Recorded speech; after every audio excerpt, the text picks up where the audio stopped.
Global carriers have warned that concerns over blocked airline funds in Africa and elsewhere could lead to interruptions in air services if there is no progress in talks to unfreeze them. About $1.6 billion of funds are being withheld in various African countries due to currency shortages or other problems, the International Air Transport Association said in a briefing on the launch of an initiative to boost African aviation. In a latest development, the IATA raised an alarm over the trapped funds belonging to foreign airlines in Nigeria, which have hit about $802 million, equivalent to 368.9 billion naira, making Africa's economic hub the world's most indebted country to foreign airlines. Now, according to IATA, Nigerian government's inability to release the funds could hamper international air travel, connectivity, economic growth, and the development of the country's aviation sector. The trapped funds are also as a result of the Nigerian government's inability to provide foreign exchange to the airlines, a similar case in other African countries, which has led to a backlog of unpaid ticket sales. The dollar shortages have made it difficult for some foreign airlines that sold tickets in the Nigerian naira to get their money out of the country. And the IATA has appealed to governments to allow international airlines repatriate their trapped funds. But the question is, how will that happen? Now, from Malawi, Blantyre, I have aviation consultant Sean Mendis. He's joining the conversation. Thank you so much, Sean, for joining us. Thanks for having me. Now, Nigeria has been identified as the world's indebted country to foreign airlines. We're talking about $802 million of unreleased funds to these airlines. And we are looking at, or Africa is looking at, how to scale up the aviation sector, its operations and revenue that could be accruable to these airlines and, of course, to the African continent. But then, is it as a result of shortage in US dollars, or there are other reasons why these African countries, or let's say Nigeria now, is finding it hard to release these funds? No, I think you're absolutely right. The core issue over here is the inability of airlines operating in Nigeria in particular to be able to access foreign exchange to repatriate their earnings. And you know, it's something that's pretty difficult as an airline. I mean, if you're selling tickets in naira, you have to have some expenses in naira anyway. You know, you're buying fuel in Nigeria, you're paying for ground handling, landing fees, etc. in Nigeria. So those are usually expenses that you can pay off in naira. But the rest of your money needs to be able to be liquid. You can't just keep that in Nigeria indefinitely because you can't make capital investments into Nigeria. And as a result, the bilateral air services agreements that countries sign provide guarantees that a country will make available foreign exchange in liquid currency to be able to repatriate these earnings. And unfortunately, for the last many years, Nigeria has been a particularly bad violator, but a number of African countries are struggling to be able to get the foreign exchange to permit airlines to repatriate the ticket sales that they're making in those countries. So why is it hard for these African countries to get the Forex they need for these international businesses? You know, that is something that's well above my pay grade. I'm not the macroeconomic expert, but I think it's something that we've seen exacerbated a bit more after the COVID pandemic. I think there was a lot of Forex reserves and similar during COVID that wound up being spent down. And now that business is beginning to come back to normal, that ticket sales are reaching the levels that they were in 2019, countries are struggling and are unable to really prioritize aviation repatriation as as the most important thing that their meager foreign exchange reserves need to be spent on.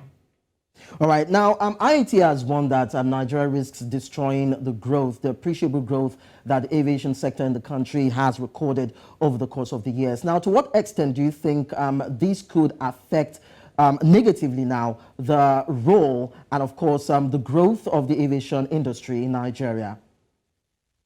Oh, it is already affecting the growth of the aviation industry in Nigeria. You've seen a number of airlines cut back on their flights to Nigeria. You've seen airlines like Emirates pull out completely from Nigeria because of their inability to repatriate their funds. And it's not just affecting the aviation sector. I mean, if you I was talking the other day to someone in the consumer goods sector, and they have deferred any capital investment into Nigeria simply because they can't get their, any profits or any other earnings out of the country.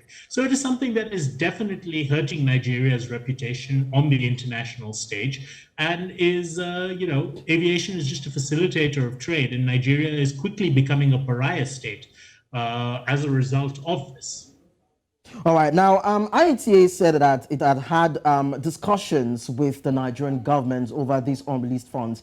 And the Nigerian government has come out to promise over time, saying that it will release the funds. Now, have you come across any news or any story or anything that points to the fact that the Nigerian government, in specific terms, have outlined how it hopes to release these funds to these foreign airlines? No, and quite honestly, the Nigerian government has lost all credibility on this issue. I have been involved in discussions for airlines I've worked with on behalf of clients and so forth for probably 5-6 years or more. And this is the constant statement from the government. And I think Minister Sirika has gone on record. He's promised that things will be sorted in 2 months, 3 months, 6 months, but unfortunately, none of this has come to pass. So when the Nigerian government comes out and makes these promises anymore, airlines no longer take them seriously. Someone like Emirates initially suspended operations in August last year, reinstated them a few weeks later based on assurances, and eventually just pulled out because, quite honestly, a lot of these assurances are simply to buy time rather than actual commitments to live up to their treaty obligations to assist airlines to repatriate funds. All right, part of the reactions of these international airlines, aside restricting or reducing the number of planes or flights to and through Africa, is they actually changed or increased the exchange rate to about 551 naira to a dollar. Now, do you think this would ease the situation that these foreign airlines are going through, or do you think it will exacerbate it further?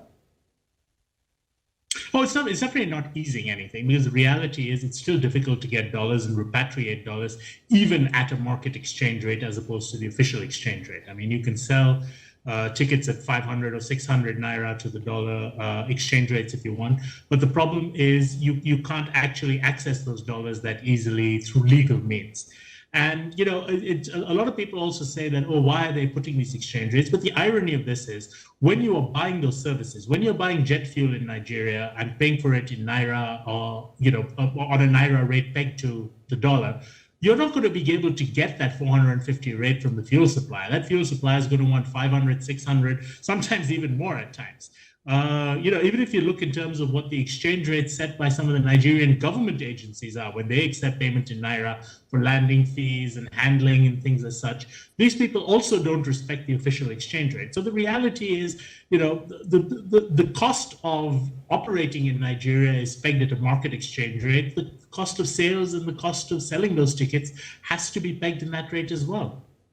All right, let's look at Africa as a continent. About $1.6 billion were blocked in terms of funds that were meant to be repatriated to these foreign airlines. So it's not just about Nigeria but then there are worrying concerns about why this is becoming a trend on the continent. Why is that? Well, you say it's not mainly about Nigeria, but the reality is over half of the funds trapped in Africa are trapped in Nigeria, and this is growing significantly. I believe the funds in Nigeria have grown by over 25% in the last 4 to 5 months alone. So that is a significant concern with Nigeria. Another big offender in this regard is Algeria. Again, they have a number of trapped funds there. Zimbabwe has always had trapped funds. They've made, they take 2 steps forward, 1 step back. So it's a slow process with Zimbabwe in terms of getting that out.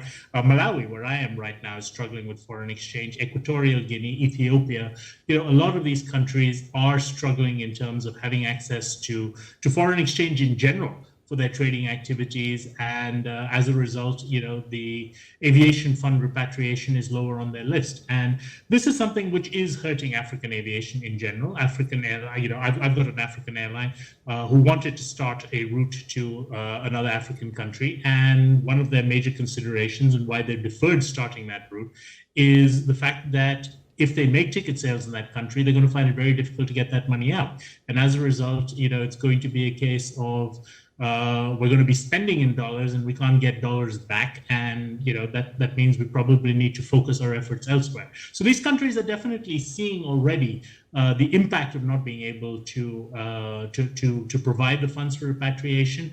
And you can just, only hope that more and more airlines do not follow the lead of Emirates, but you can't blame them if they do.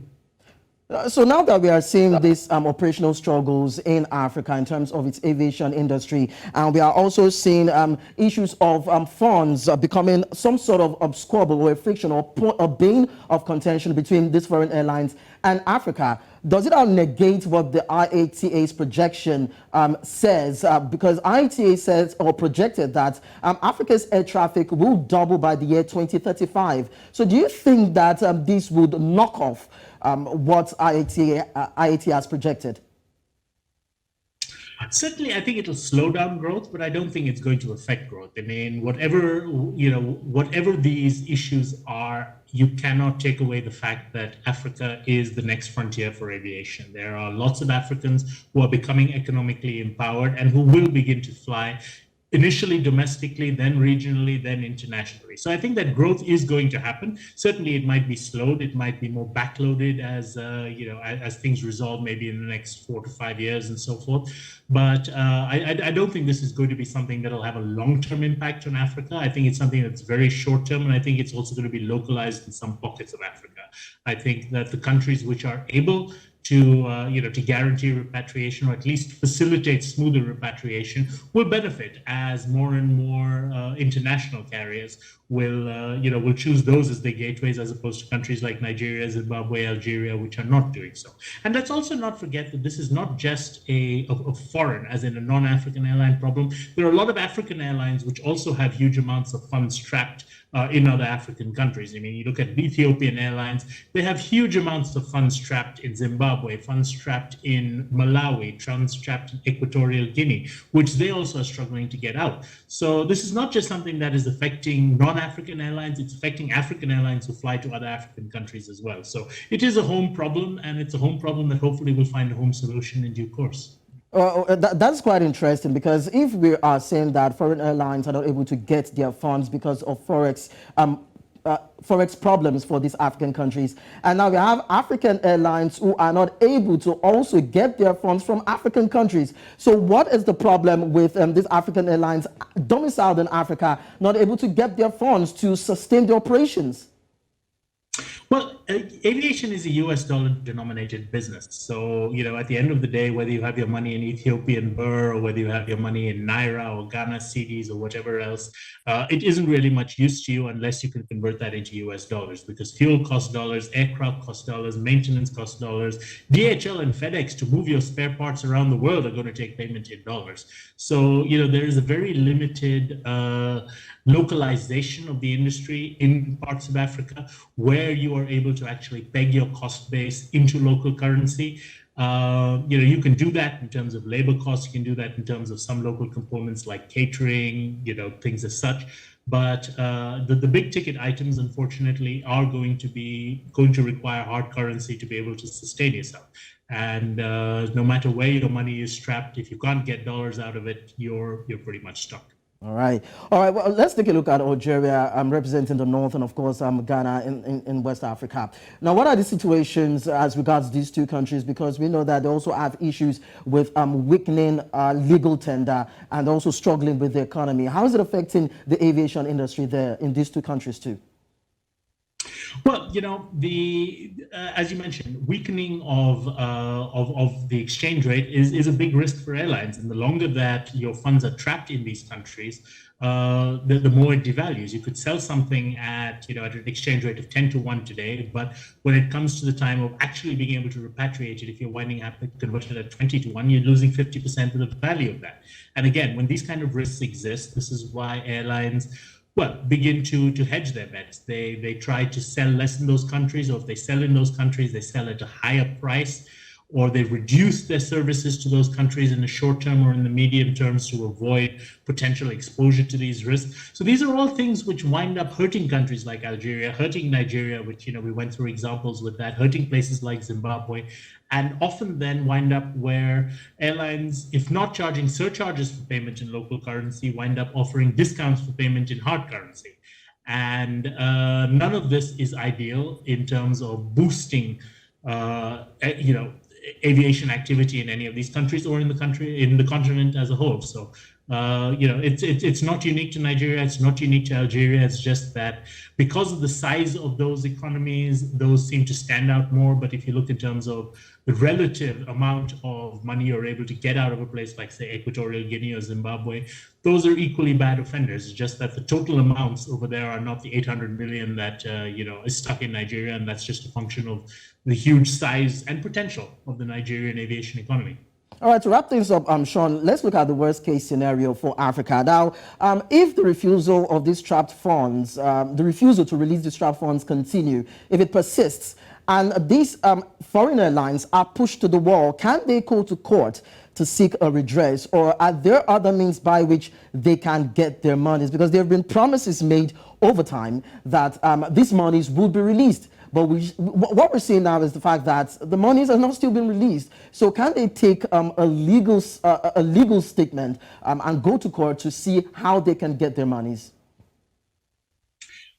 I think going to court might be a step too far in some of this. I think there's always going to be, without speaking specifically to the bilateral air services agreements that might exist, I've been involved with a lot of bilateral air service agreement negotiations in the past, and they always have provisions for subject to the legal system and so forth. So, if for example, say Emirates was not being allowed to take their money out, but other airlines were, certainly I think Emirates might be able to pursue legal remedies there. But this is the case of affecting the entire industry. It's not just the industry, it's in fact affecting the entire economy of Nigeria. So in a case like that, going to court won't really necessarily solve the problem. I think what you will see, though, is a lot more airlines following the lead of carriers like Emirates and simply pulling out of the country and just saying that, Nigeria's got a lot of potential, but right now it's more trouble than it's worth. And, while you see a little bit of jingoistic chest thumping from some people saying, oh, we'll do it ourselves, the reality is aviation's a globalized business. And when you start excluding yourself from such an important tool for global business, it will never help boost your economy, even if you try to domesticate or replace it with a domesticated product, as we've seen in Nigeria. Nigerian airlines have not been able to step into the breach that that Emirates has left, and it's been other foreign airlines like Qatar Airways and the like, which have actually replaced Emirates rather than it being domestic. And while Qatar is not agitating for their funds right now, there will come a point where Qatar too will say enough is enough, and you got to hope that when that point is reached, Nigeria has some sort of solution for this, and a similar situation in Algeria and Zimbabwe and Equatorial Guinea and so forth. And even as we know that tourism is a major money spinner for Africa, when we see these reductions in flights or maybe a halt in flights coming into Africa, then of course it will affect the African economy. And that is what I believe the African governments are not hoping or willing will happen. Thank you so much, Sean Mendis, for joining our conversation. Really appreciate your presence. Thank you.